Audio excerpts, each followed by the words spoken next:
हरिपुर नाम के गांव में शीतल नाम की एक गरीब लड़की रहती थी। वो पूरे गांव में घर घर घास काट कर पहुँचाया करती थी। ये काम करके उसे जो पैसे मिलते थे उसी से वो अपना और अपनी बीमार माँ का गुजर बसर कर रही थी। एक दिन शीतल घास काटकर उसकी गठरी बनाकर सर पर रख लेती है और उसे लेकर गांव की एक औरत के पास आती है। कहाँ हो कमला काकी? देखो मैं आपके पशुओं के लिए घास ले आई हूँ, जरा बाहर आकर मुझे मेरा मेहनताना दे दीजिए। शीतल की आवाज सुनकर कमला काकी अपने घर से बाहर आती है और कहती है, आ गई शीतल, रख दे घास को। तू घास काट कर घर दे जाती है तो काम बड़ा आसान हो जाता है। अब इतनी दूर रोज रोज घास काटने कौन जाए भला। ये ले तेरे मेहनत के पैसे। बहुत बहुत धन्यवाद कमला काकी। ऐसा कहकर शीतल वहाँ से चली जाती है और घास काटकर फिर दूसरे घर जाती है। अरे ओ साधना भाभी, बाहर आइए, ले आई मैं आपके लिए घास। अरे शीतल, तू आ गई, बिल्कुल समय पर आई है। रुक, मैं तेरा मेहनताना लेकर आती हूँ। ऐसा कहकर साधना घर के अंदर जाती है और एक पोटली में चावल भर के बाहर आती है। तुझे देने के लिए आज मेरे पास पैसे तो नहीं थे, इसलिए ये चावल की पोटली लेती जा। ठीक है साधना भाभी, तुम कहती हो तो मैं ये चावल की पोटली लेती जाती हूँ, लेकिन ये चावल बहुत कम लग रहे हैं। तू जितना घास लाई है उस हिसाब से ठीक है। शीतल बिना कुछ कहे वो चावल की पोटली लेकर घर आ जाती है। तब उसकी बीमार माँ कहती है, अरे आ गई बेटी, मैं कब से तेरी राह देख रही थी। बहुत जोरों की भूख लग रही है, अब और नहीं सहा जाता बेटी। चल फिर नहीं सकती हूँ तो भोजन ही क्या पकाऊंगी। अरे माँ, तुम चिंता क्यों करती हो, मैं अभी तुम्हारे लिए भोजन पका देती हूँ। इसके बाद शीतल एक चूल्हे पर साधना भाभी द्वारा दिए गए चावल को पका देती है और वही चावल अपनी माँ को देती है। ये लो माँ, भोजन कर लो। देखो आज साधना भाभी ने जो चावल दिए थे मैंने वही तुम्हारे लिए बना दिया।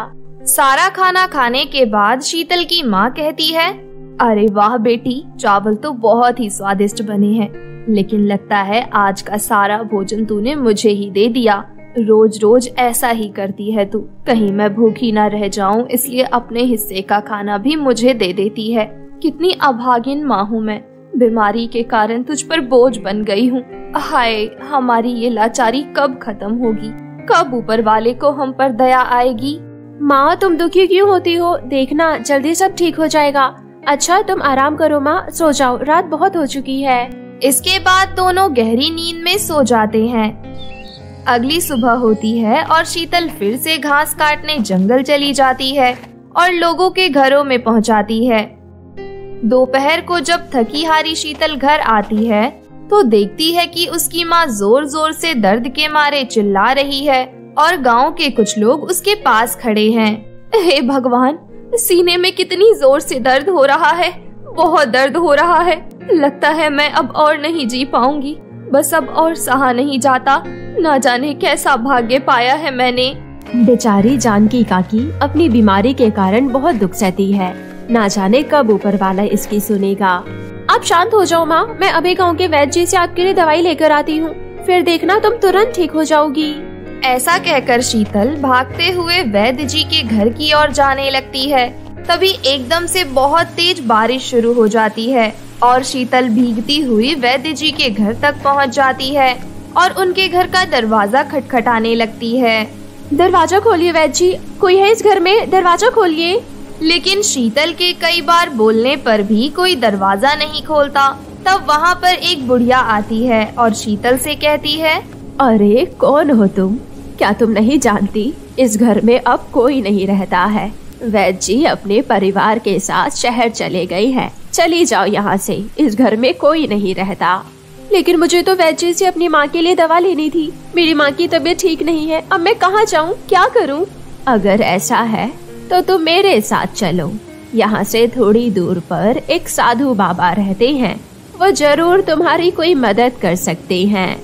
चलते चलते बारिश खत्म हो जाती है। शीतल साधु बाबा के पास पहुँचती है तो साधु बाबा कहते हैं, तुम आ गई शीतल, मैं तुम्हारी ही प्रतीक्षा कर रहा था। साधु बाबा, क्या आप मुझे जानते हो? मैं बहुत दुखी हूँ बाबा, मेरी मदद कीजिए। हाँ हाँ बेटी, मैं सब जानता हूँ, तुम चिंता मत करो। ये दवाई अपने पास रखो और इसे अपनी माँ को दे देना। ये दवाई खाते ही तुम्हारी माँ कुछ ही पल में ठीक हो जाएगी। आपका बहुत बहुत शुक्रिया साधु बाबा।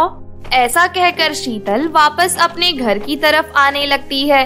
कुछ ही देर में वो अपने घर पहुंच जाती है और साधु बाबा द्वारा दी गई दवाई अपनी माँ को खिलाती है।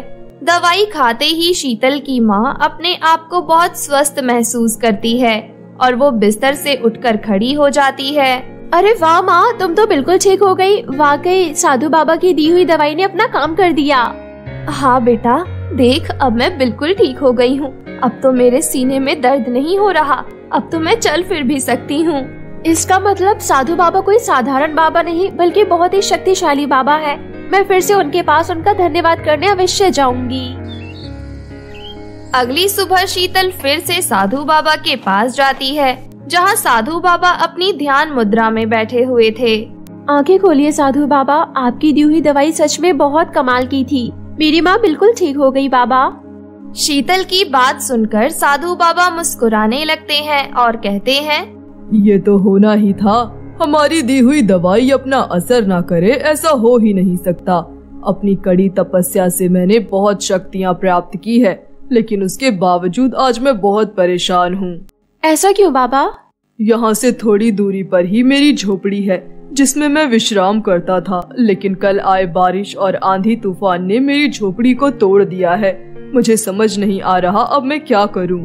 बस इतनी सी बात, मैं आपकी झोपड़ी को ठीक कर सकती हूँ। आप चलिए मेरे साथ। साधु बाबा शीतल को अपनी झोपड़ी दिखा देते हैं। उसके बाद शीतल कुछ घास और लकड़ियाँ काट कर लाती है और थोड़ी ही देर में साधु बाबा की झोपड़ी बनाकर तैयार कर देती है। इतनी सुंदर झोपड़ी देखकर साधु बाबा बहुत खुश होते हैं। अरे वाह, तुमने बहुत सुंदर झोपड़ी बना दी। अब मुझे जानवरों से भी कोई खतरा नहीं होगा। इसके बदले तुम मुझसे क्या चाहती हो? मुझे आपसे ज्यादा कुछ नहीं चाहिए बाबा, बस मुझे ऐसी चीज दे दीजिए जिससे मेरी माँ कभी भूखी ना रह सके। शीतल के ऐसा कहने पर साधु बाबा अपनी शक्तियों से एक पतीला प्रकट करते हैं और कहते हैं, बेटी ये पतीला जादुई है। इससे तुम जो भी भोजन मांगोगी ये तुम्हें देगा, परंतु ध्यान रहे इसका इस्तेमाल करके तुम्हें और लोगों की भी मदद करनी होगी। आप उसकी बिल्कुल चिंता मत कीजिए बाबा। ऐसा कहकर शीतल खुशी खुशी वो पतीला लेकर घर आ जाती है। उसे देखकर उसकी माँ कहती है, तू आ गई बेटी, लेकिन तू ये पतीला क्यों लाई है? ये मुझे साधु बाबा ने दिया है माँ। ये कोई साधारण पतीला नहीं बल्कि चमत्कारी पतीला है। इससे हम जो भी खाना मांगेंगे ये हमें देगा। इसका चमत्कार मैं अभी दिखाती हूँ। हे जादुई पतीले, अपना चमत्कार दिखाओ और हमें हमारे मनपसंद का खाना दो। शीतल के ऐसा कहते ही पतीले में ढेर सारा स्वादिष्ट खाना भर जाता है। तू सच कह रही थी बेटी, ये पतीला तो सच में जादुई पतीला है। उस दिन दोनों माँ बेटी भर पेट स्वादिष्ट भोजन करते हैं।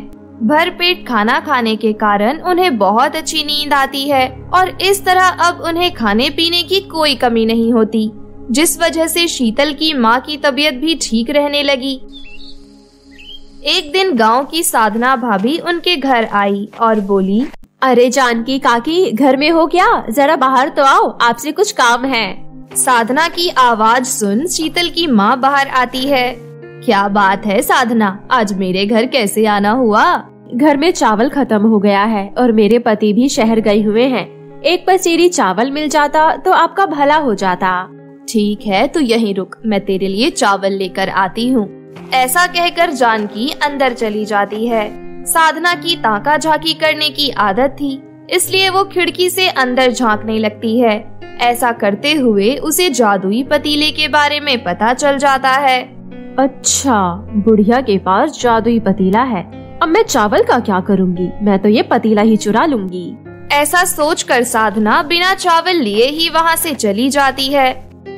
थोड़ी देर बाद जब शीतल की माँ घर से बाहर आती है तो साधना को ना पाकर खुद में ही सोचती है, अरे चावल मांगने आई थी और बिना चावल लिए ही चली गई। बड़ी अजीब औरत है। दूसरी तरफ साधना रात होने का इंतजार कर रही थी।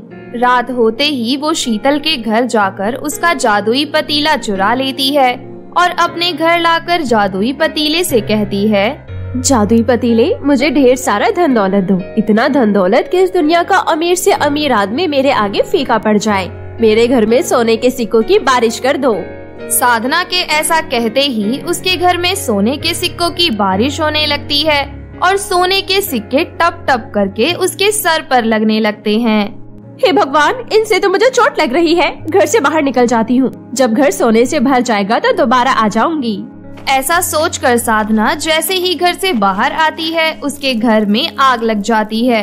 घर को जलता हुआ देख साधना छाती पीट पीट कर रोने लगती है। तभी वहाँ पर शीतल और उसकी माँ आ जाते हैं। तब साधना सारी बात उन्हें बताकर उनसे माफी मांगने लगती है।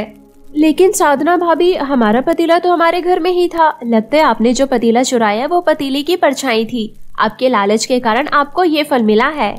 ऐसा कहकर शीतल अपनी माँ के साथ वापस घर आ जाती है और गरीबों की मदद करते हुए अपना जीवन खुशी खुशी व्यतीत करने लगती है। दूसरी तरफ साधना अपने लालच के कारण सड़क पर आ चुकी थी। इसलिए कहते हैं लालच बुरी बला है। मानकपुर गांव की राजकुमारी बहुत ही घमंडी थी, क्योंकि वो दिखने में बहुत खूबसूरत थी और उसके बाल बहुत लंबे थे। राजकुमारी के महल में बहुत सारी लड़कियां थी, लेकिन किसी के भी बाल राजकुमारी जितने लंबे घने काले नहीं थे। एक दिन राजकुमारी अपने कक्ष में बैठकर खुद को संवार रही थी। तभी रानी आती है और बोलती है, तुम इस गांव की राजकुमारी हो और हमेशा खुद को संवारने में लगी रहती हो। तुम्हें तीर चलाना, तलवार चलाना सीखना चाहिए। क्यों माँ, ये सब सीखने की क्या जरूरत है? मेरी शादी एक सुंदर शक्तिशाली राजकुमार से होगी।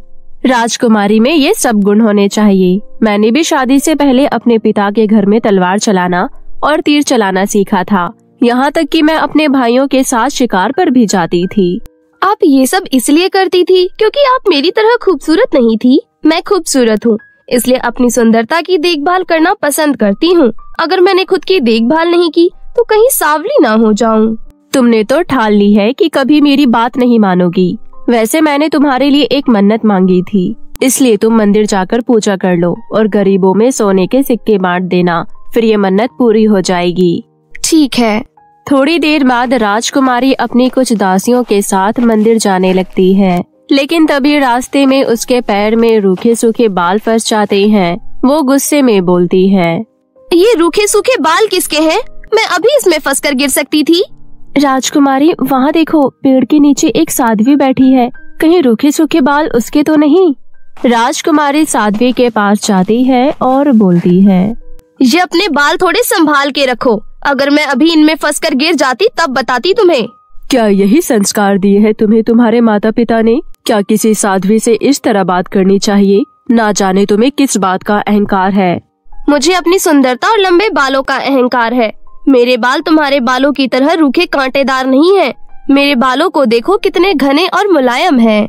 ये जटाई मेरी वर्षों से की गई तपस्या का फल है और तूने इसका मजाक बनाया। मैं तुझे श्राप देती हूँ, जिन बालों से तू इतना प्यार करती है वो तेरे से छिन जाएंगे और तू गंजी हो जाएगी। अगले ही पल राजकुमारी गंजी हो जाती है। उसी वक्त साध्वी वहाँ से गायब हो जाती है। अपनी ऐसी हालत देखकर राजकुमारी को बहुत गुस्सा आता है। राजकुमारी अपनी माँ की मन्नत पूरी नहीं करती है और अपने महल चली जाती है। उसके बाद वो अपने कक्ष में जाकर सोचती है, साध्वी बुढ़िया ने ये सही नहीं किया। मुझे कुछ ना कुछ करके ये सब सही करना ही होगा।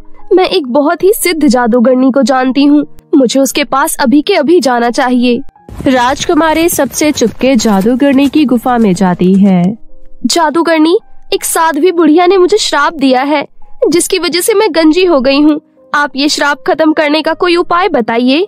राजकुमारी, मैं आपका गंजापन दूर नहीं कर सकती हूँ, लेकिन आपकी मदद कर सकती हूँ। आप हफ्ते में एक बार आधी रात को उस घर में जाना जहाँ लड़कियाँ बाल खोल कर सोए। आपको मैं एक ऐसा मंत्र बताऊंगी जिसके बाद आप जैसे ही सोती हुई लड़की के पास जाओगी वो गंजी हो जाएगी और उसके बाल आपके पास आ जाएंगे।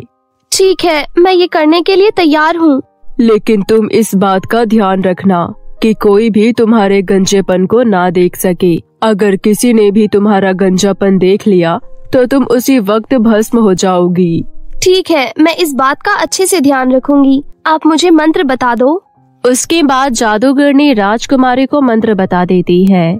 उसके बाद राजकुमारी चुपके से अपने महल में वापस चली जाती है। राजकुमारी किसी को भी अपने गंजेपन के बारे में पता नहीं लगने देती है और सबसे छुप छुप के रहने लगती है। कुछ दिन बीत जाते हैं और अचानक रानी की तबीयत खराब होती है और उसकी मौत हो जाती है। राजकुमारी अपनी माँ की मौत के बाद भी सबके सामने नहीं जाती है और न ही अपनी माँ को आखिरी बार देखती है।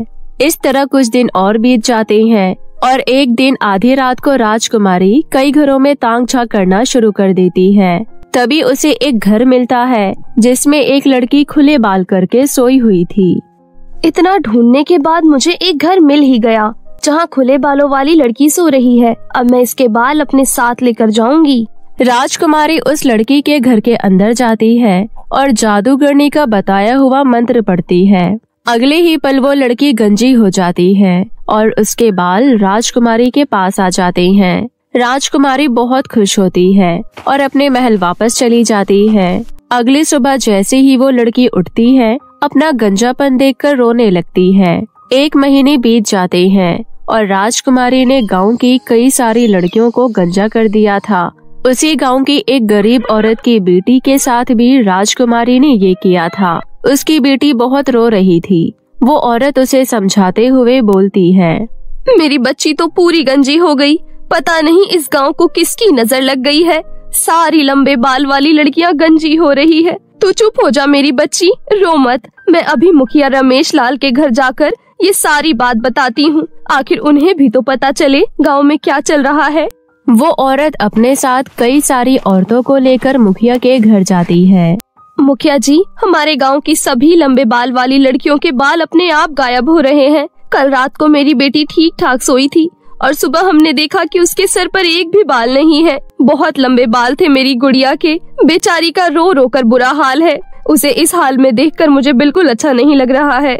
मैं राजा से कह के सैनिकों को गांव की सीमा पर तैनात करवा देता हूँ। उसके बाद जो भी ऐसा करता है वो पकड़ा जाएगा। उस दिन रात से सैनिक गांव की सीमा और सभी के घर के बाहर तैनात थे। मुझे रोकने के लिए इतने सारे सैनिकों को पहरे पर लगा दिया है। मुझे कोई नहीं रोक सकता है। मैं आज तो किसी के बाल लेकर नहीं जाऊंगी, लेकिन कल जरूर कुछ ना कुछ करूंगी। उसके बाद राजकुमारी अपने महल वापस चली जाती है। राजकुमारी अपने कक्ष में यही सब सोच रही थी। तभी उसे उसकी मरी हुई माँ की आवाज आती है।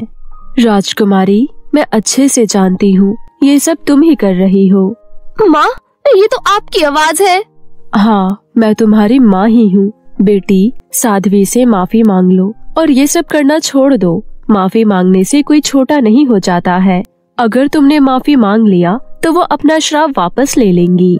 माँ, मैं आपकी बात कभी नहीं मानती हूँ और अभी भी नहीं मानूंगी। तुम मर चुकी हो, पता नहीं तुम्हारी आत्मा मेरा पीछा कब छोड़ेगी। मैं तुम्हें सिर्फ समझाने के लिए आई हूँ। माँ होना तो सही राह दिखाना मेरा फर्ज है। आने वाले समय में तुम्हारे पिताजी अपना सारा राजपाट तुम्हें दे देंगे और तुम यहाँ की रानी बन जाओगी। लेकिन रानी कभी ऐसी घमंडी और जिद्दी नहीं होती है। मेरी बात मानो और माफी मांग लो। चाहे कुछ भी हो जाए, मैं उस बुढ़िया से माफी नहीं मांगूंगी। मैं राजकुमारी हूँ, ना कि सेविका। इतनी जल्दी मत भूलो, इसी घमंड की वजह से उस दिन तुम्हें श्राप मिला था। राजकुमारी इसका कोई जवाब नहीं देती है और चुपचाप सो जाती है। अगली सुबह राजकुमारी उठती है और उसे समझ नहीं आ रहा था कि इतनी कड़ी तैनाती में वो लड़कियों के बाल कैसे लेगी। तभी उसे एक तरकीब सोचता है। इस गांव में कड़ी तैनाती कर दी है ना, अब मैं पास वाले गांव की लड़कियों के बाल लूंगी। राजकुमारी अब पास वाले गांव में जाने की सोचने लगती है, लेकिन उस गांव की औरतों और लड़कियों को पहले से ही इस बारे में पता था, इसलिए वहां की लड़कियां बाल खोलकर नहीं सो रही थी। यहाँ तो किसी ने भी अपने बालों को खुला नहीं छोड़ रखा है। अब मैं क्या करूँ? मुझे सुबह होने से पहले अपने गाँव भी वापस जाना है, लेकिन मुझे किसी के बाल नहीं मिले तो मैं फिर से गंजी हो जाऊंगी। कोई तो होगी जिसने अपने बाल खुले छोड़ रखे होंगे। उस गांव की नैना नाम की एक लड़की जो बहुत समझदार थी, उसने राजकुमारी को गांव में आते हुए देख लिया था। वो एक पेड़ के नीचे अपने बाल खोलकर सोने का नाटक करने लगी। राजकुमारी की नजर उस पर जाती है। इस लड़की के बाल खुले हैं। चलो अच्छा हुआ, जाते जाते मुझे खुले बालों वाली लड़की मिल गई। उसी वक्त नैना उठकर खड़ी हो जाती है और बोलती है, राजकुमारी, मुझे तुम्हारे बारे में सब पता चल चुका है। लेकिन कैसे? इस गांव में सबको पता है कि पास वाले गांव में क्या हो रहा है। आधी रात को मैंने तुम्हें हमारे गांव में आते हुए देख लिया और मैं समझ गई कि तुम वही हो जो सबके बाल लेकर जा रही हो। घमंडी राजकुमारी, अब तुम्हारे सर पर बाल कभी नहीं आएंगे। तुमने बहुत निर्दोष लड़कियों और औरतों के बाल चुराए हैं। ये सब करके तुमने अपने सिर पर और ज्यादा पाप ले लिया है।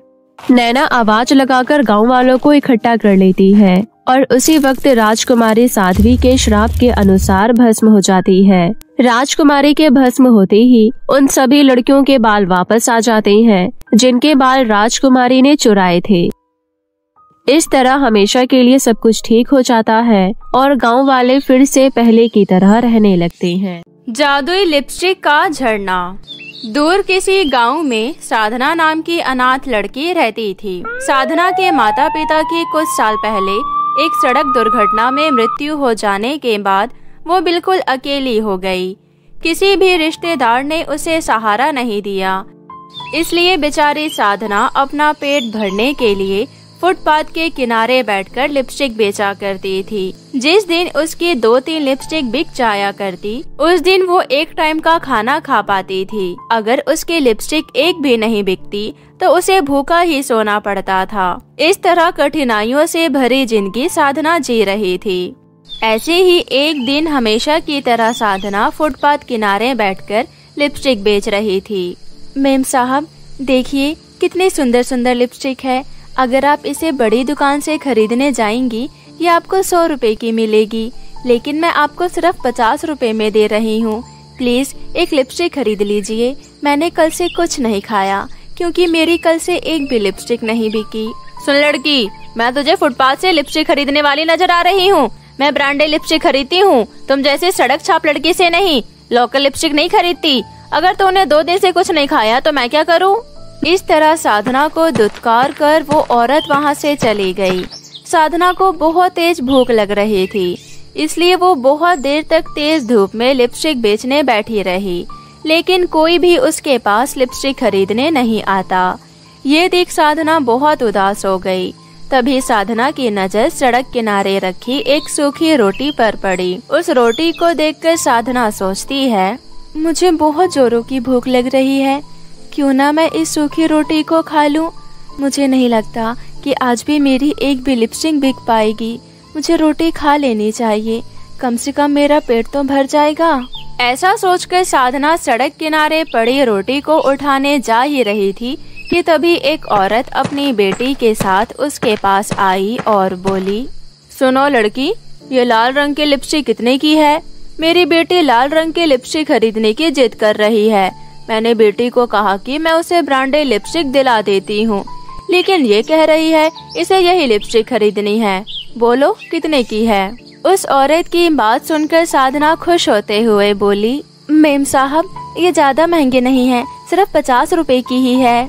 क्या 50 रुपए की एक? बहुत महंगी है। 20 रुपए की 2 देनी है तो बोलो, वरना रहने दो। चलो बेटे यहाँ से, ये बहुत महंगी दे रही है।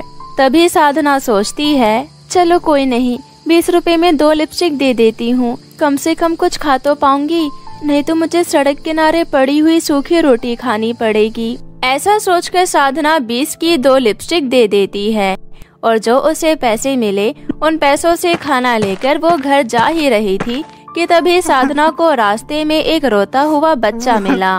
कौन हो तुम और तुम इस तरह क्यों रो रहे हो? तुम्हारे माता पिता कहाँ हैं? पता नहीं दीदी, मेरे माता पिता कहाँ हैं? मैं 2 दिन से ऐसे ही भटक रहा हूँ।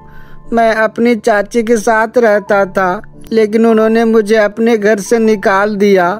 मैं कहाँ जाऊँ, मुझे कुछ समझ नहीं आ रहा। मैंने अपने माता पिता को कभी नहीं देखा। साधना उस बच्चे की बात को सुनकर समझ जाती है कि वो भी उसी की तरह अनाथ है।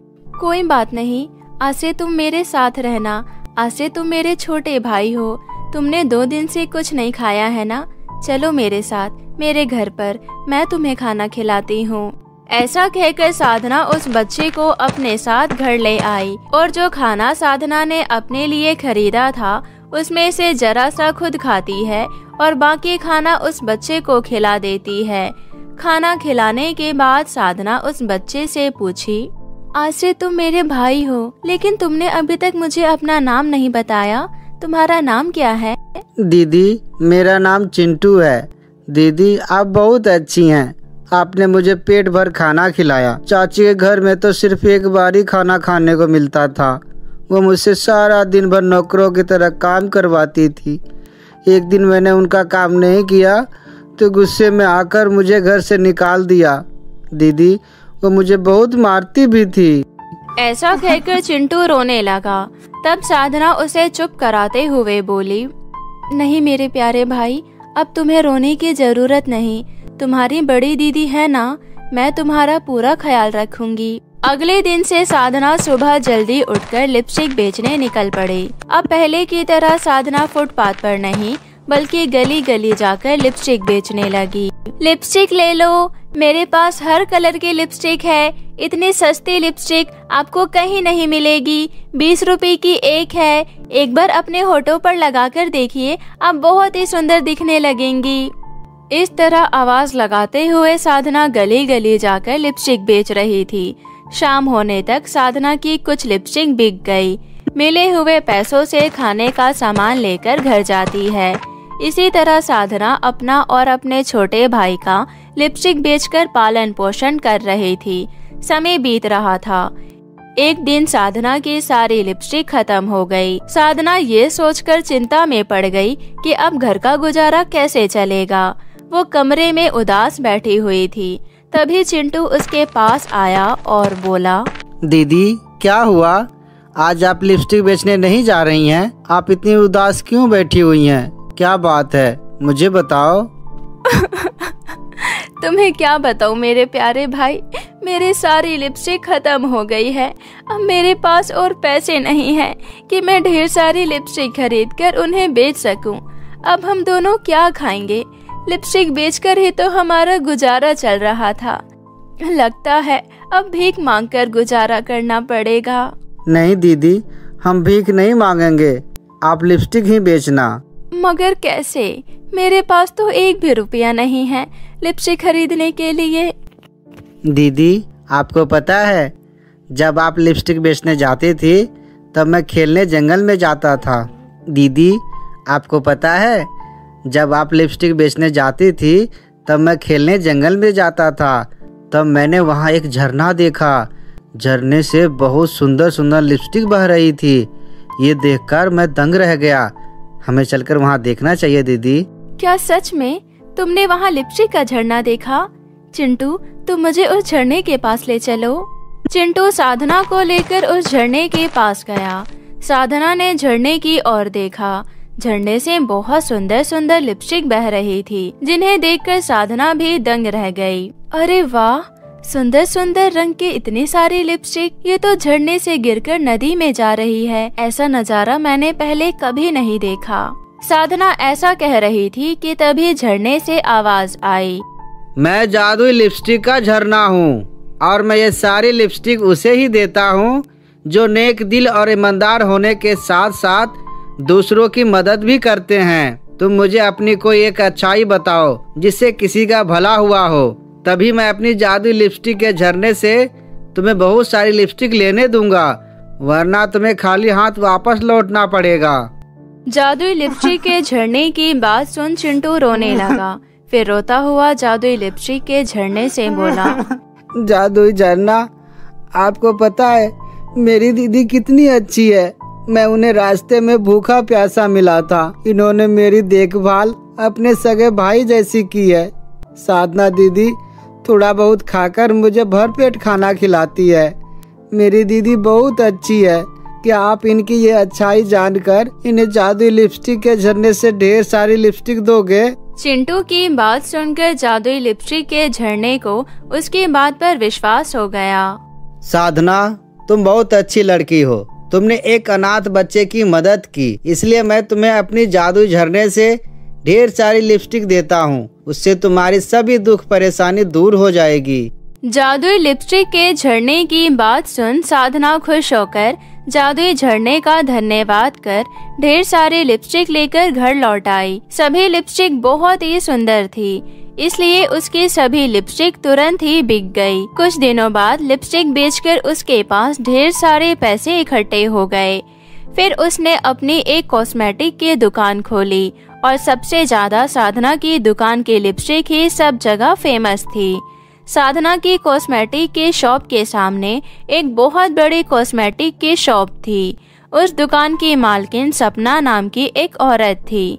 सपना के पास बहुत कस्टमर आया करते थे। जब से इस भिखारी ने मेरे शॉप के सामने अपनी दुकान खोली है, तब से मेरी दुकान पर ग्राहक आने कम हो गए हैं। पता नहीं इसके पास इतनी सुंदर और अलग अलग शेड्स की लिपस्टिक कहाँ से आती है। कुछ तो करना होगा। अगर मैं उसकी दुकान को जला दूं तो कैसा रहेगा। ऐसा सोचकर सपना साधना की दुकान जलाने के इरादे से जैसे ही वहां पहुंची, तब उस दुकान में से विशाल आकार की ढेर सारी लिपस्टिक बाहर आई। तुम उस बेचारी साधना की दुकान को जलाकर उसे सड़क पर लाना चाहती हो, लेकिन जब तक हम साधना के साथ हैं तब तक कोई उसका कुछ नहीं बिगाड़ सकता। अगर तुम जिंदा रहना चाहती हो तो फौरन लौट जाओ, वरना तुम अपनी जान से हाथ धो बैठोगी। जादुई लिपस्टिक की बात सुनकर सपना घबरा गई और वहां से भाग खड़ी हुई। वहीं साधना जादुई झरने की लिपस्टिक बेच कर कुछ दिनों में बहुत अमीर बन गई। अब साधना और चिंटू जादुई झरने की मदद से हंसी खुशी खुशहाल जीवन जीने लगे।